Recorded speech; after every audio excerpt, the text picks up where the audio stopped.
Hi, this is Michael McLaughlin. You're listening to Pop Realists podcast, and I'm joined today with none other than Thomas H. Blood, a dear friend of mine, and we're going to talk about the artistic medium of sound.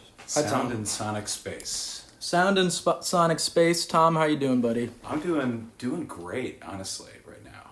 I think we've had a nice hang already, and just can't wait to get a little podcast action going here. So, the format for this podcast is usually 3 questions, followed by a presentation of the artist's artwork, followed by a discussion. Absolutely. Yeah, followed by a broad discussion of art after that. So my first question, Tom. Who is Tom Blood, and why should I know this man? Well, to begin, Michael and I have known each other for years upon years.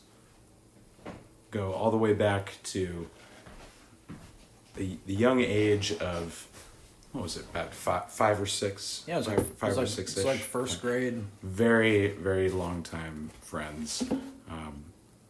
Same schools, same city, and We went to the same school twice. Yeah, that's correct. So SGM and then SLU High. That is absolutely right. And same city, once you got back from KC, and since then just been on the same page as far as hanging out and supporting each other's art that we make. Yeah, and I will say that supporting the visual medium versus the auditory is a much different experience, at least from an audience member. As I recall, I think I've always pushed you to You've always in been the pushing, visual right? element, and I don't think I need to push you anymore. I think you're on point. I am as far as self-pushing at this point. As far as the production and the output is concerned. I think you're not to jerk you off too hard, but I think you're also on the no need for outside reinforcement to get you to do what you're doing. Yeah, no worries. Some really interesting stuff, like Supercar especially recently has been just like blowing up, and that's in no small part due to your contributions. I'm very happy with where we're at as a band and where I think we can go. And there's just a lot of, love Colin and Christo, they're my dudes, we're always down to keep the ball rolling as far as creating new songs and putting on a good show. That's always a high priority. Now, question number 2, this is a really great segue in that I have no segue planned at all, but, regarding your various projects, you're not only in Jesus Christ Supercar, you're also in LS Express, you're in Flight of the Red Moth. You play an integral role in a ton of bands in the scene. What do each of these bands, if you can keep it concise, mean to you? What do they provide to you? I think I've always valued the notion of collaboration. As far as my own personal artistic output, I think it usually helps me if there's a channel for that, for me to work with others and to try to put something together that is the sum of all of what's going on between each of us is greater than the sum of the parts. We're. Are you a Ringo or are you a George Martin? Why not both? Why not both? No, I think I think back to one of my good friends from college, Ian Thompson, who said, "Man, why would you play any other way if you could just always play like Ringo?" I mean, he's the one who had the most fun, right?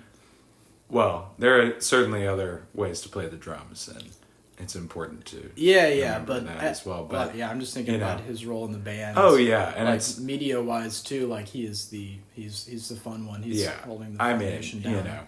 He was the star of all of the films. So But if there's anything that I'm getting out of it, if that, I don't even know if I necessarily view it like it's something that, is like an input output thing. I just enjoy the act of creating in a collaborative environment. And I think that's just always been the case in any project that I've been involved in, or want to be involved in, or will be involved in the future. Well, okay, so how about this? How does it feel being on stage with Supercar versus Flight of the Red Moth, let's say, or what all groups are you in, or have you performed in? Well, we could just backtrack it as far as we can. So, high school, the first band that I was ever in was Morning View Drive. Tidal Volume. That's a good friend of the pod's. Different band. What up, Zach?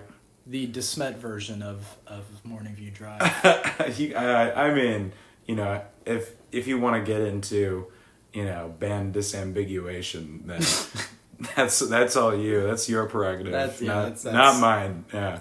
I'm just projecting here. And after that, with my friend Michael Blair, we had a really fun duo project, which was the first time that I ever played drums. I played guitar and bass in Morning View Drive, and playing drums with what we called the Bleachers. This was before the actual, well, I guess not the quote unquote actual band, the Bleachers, because we were somewhat of an actual band. Yeah. But I think they burst on the scene in 2013, and we did that in, I believe, 2012. So. But yeah, we called ourselves the Bleachers and just recorded a very very rough, very raw album called Kickstand, which was just always one of my favorite outputs artistically. It's just very, very in the moment. Lots of great things led to that happening in the first place. Mm-hmm. And then I didn't really play too many musical acts in college, except for what we called the Slumpy Brothers. I remember the Slumpy Brothers. With my buddy Barrett. And Shout out Barrett Taylor. That's right. We had a little BT-TB combo action going on. That was another duo where I was on the drums. I remember seeing you guys at Heavy Anchor, and that you guys rocked. Yeah. Also, the crowd was very hot. It was a good time. Yeah, I think we were definitely in a good mood that night. We were in a good spot, but that kind of didn't get too many gigs out there, but after great blues rock. Totally. Very White Stripesy. Yeah, started hanging out also with Shane Devine and Christina DeYoung, and the whole Opera Bell Band crew. OBB. At least at the beginning, we were just dealing with a lot of loops of these songs that Shane had written, and I was very, very intrigued with the the type of music it was, very like Nilsson and Beach Boys, and definitely Van Dyke Parks a lot as well. So there was. And that led to recording an EP and a few other.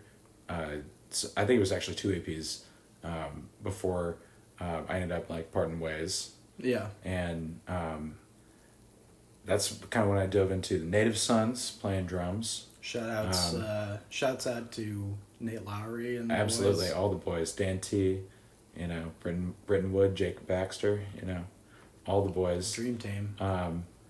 And I'm going a little bit out of order because I last started jamming with Drew and Neil. Who could forget? As well. Oh, there's impossible to forget. We had Jess Adkins on board, also with Opera Bell Band. When I first started hanging out with you again in St. Louis, it was during. I remember LS getting its name right as we started kicking it.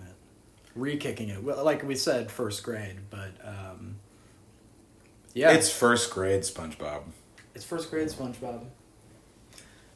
So, Ellis Express. Yeah, and then and you've been the drummer for like 5 or 6 bands, I feel like. Yeah, somewhere drummer, somewhere bassist, in that rhythm vicinity. section. Definitely occupying the rhythm section. Yeah, which is where I've always felt that I belonged. It's the heart and soul of the band. Gotta keep it. Gotta keep the beat going. Yeah, you. Our buddy Dan's on the way. We're gonna stop recording once he gets here. But Flight of the Red Moth. Can you tell me a little bit about that? Yeah, so it's a 6-person project that Dan has written a 2 ton drums. of songs. Yeah, double drums. Hell yeah. And not just that, 2 Toms in the band, 2 Dans, 2 guitars, keyboards, and obviously bass. It's gonna be who's playing what? So bass, that's Tom Schlick, Dr. Slappenstein. We love some Dr. Slappenstein. Go Tom. Shouts out Tom. Stroud's gonna be on rhythm guitar. Sarah Gallagher. Shouts out this person with 3 names that I've never met. Yeah, you'll meet Stroud at some point soon, I'm sure. Right. We'll see if Stroud's a great percussionist as well, so we'll see if we can also get some triple drums, which would just be that would be that would be quite nuts. a phenomenon. That'd be fucking. Yeah. That's a stage presence. That's for the song that'll be in 7/8 maybe. We'll see about that. Then of course we got Daniel C. Roth at the helm. He's writing the songs. Keeping things going. Played with Dan also for years. We've recorded a couple albums and singles together. He's a genius. Yeah, Dan's fellow genius of yours. And Dan Turner on the keys. There's our double Dan. Shouts out Dan. Yeah, Dan Turner gets a double shout out in this podcast episode. Well deserved double shout out, I might add. And did I get? Oh yeah, Alex Ham on drums. Alex Hamilton of the Hamiltons. I think Alex Hamilton is we talk about the Saints of Soulard a lot. I think he's the second coming of Soulard, which could go... If you haven't checked out episode 1's podcast, The Saints of Soulard, and you live in St. Louis, then you're doing yourself a disservice. Major disservice. Yeah, you've got to know. You just got to know. So, we have Morning View Drive, Bleachers, Slumpy Brothers, Flight of the Red Moth, Ellis Express, Jesus Christ Supercar, and then there's Tom Blood himself. There is some solo stuff that's out there, I was promised a song of yours. Would you? Oh yeah. We're gonna blast it over here. So I get up to play this song. Is there a working title? Yeah, it's called Adapt Temptation. And Adapt Temptation, little pun for you folks. Yes, it's a little portmanteau. For your grab and goes. Grab and goes. Well, it's probably more of a dead drop for this song. You'll see what I mean in a second. So here we go. Adapt Temptation, unreleased Town Blood track. Fuck yeah, brother.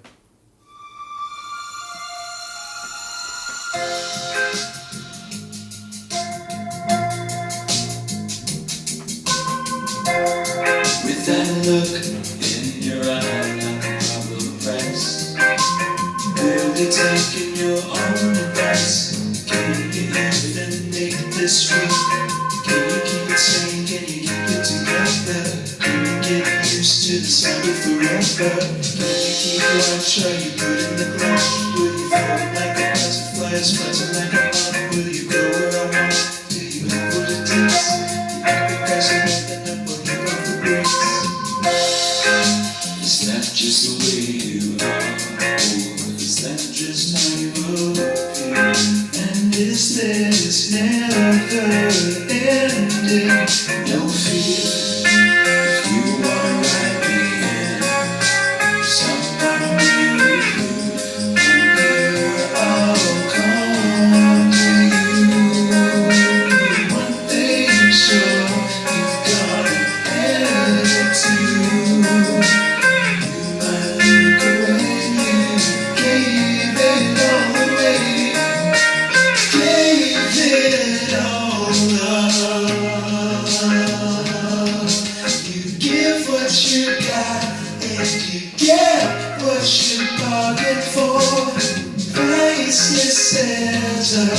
Devotions, number games, and controlled implosions.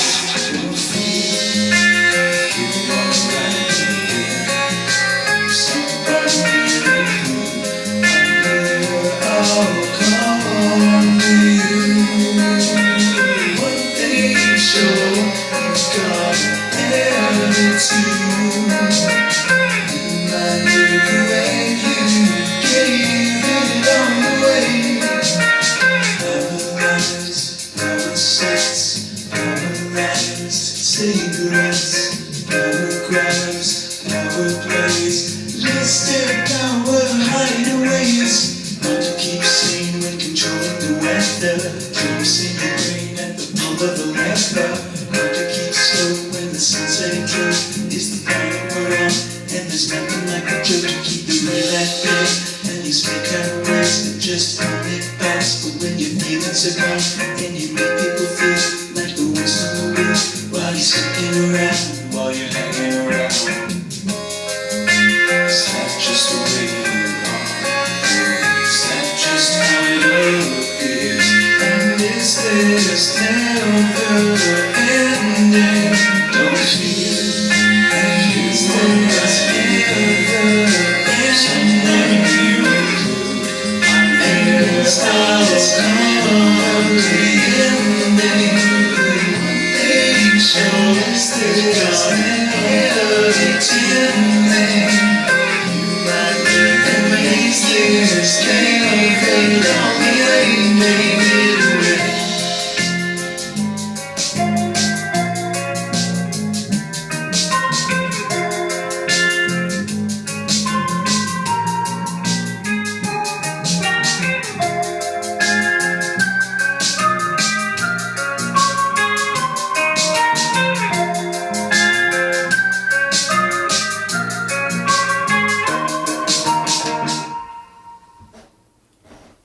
Again, that was Adapt Temptations by Thomas H. Blood Junior. Jr. Beautiful. Your dad's an artist himself. That's also the case. Beautiful song. I just heard this for the first time tonight.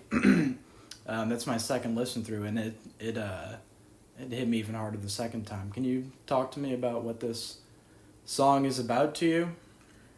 Yeah, I think I tried to abstract my view of, how I was kind of operating within like a few aspects of, life or the music scene or, just kind of looking at those relationships and putting that as like kind of in the notion of like a challenge that's being issued almost like a test of like character, or like the first verse is very, it's very accusatory, and then with the second verse, I think it's more of like an emotional feeling, and then it ends up, kind of, commenting on like power structures and power dynamics, which is something that I've always been interested in, looking into. Power is fascinating. It's a powerful song, and it my first listen through, I thought it was about a girl. Boy, was I wrong. It tackles a lot more than that. Although you could like any great song, there's multiple interpretations that the listener themselves can throw upon Absolutely. it. Yeah, it's free reign. And everyone's been in Don't let me tell you how it is. Everyone's been in the kind of situations that have inspired that song, and I think it's going to resonate a lot once it's released. Yeah, I think I'll get a good mix on it, try to separate some of those parts a little bit better. We were just playing it through the speakers here in the house. Through the speakers onto an iPad speakers, so... Yeah, so... How this turns out, we will see. Yeah, we'll fix that in post. Might throw this to you in post. We'll get a good mix. Hey, do you want to be in charge of getting my YouTube thing in order? Ooh, Tom, how about some more responsibilities? You seem to do so well with these. You're so responsible, Tom. I'm so proud of you. You've got so many interesting things that you do. Yeah, you do. Oh, wow. Now, this is a podcast about... Here's a little segue for you audience members. We, on this podcast, talk not just about the artists themselves and the art they produce. We talk about art in general. And we like to keep it between 10 minutes, 30 minutes. What do you have to say about art? Oh, hey, we got some friends coming in. I think people should do it, and that people should consume it and buy it and support artists. Support artists, buy it, go to Jesus Christ Supercar shows. Buy their shit. Buy the shit that artists make. Buy the merch. I'll make the merch. Just you buy it. We got people at the door. We love ya. Peace.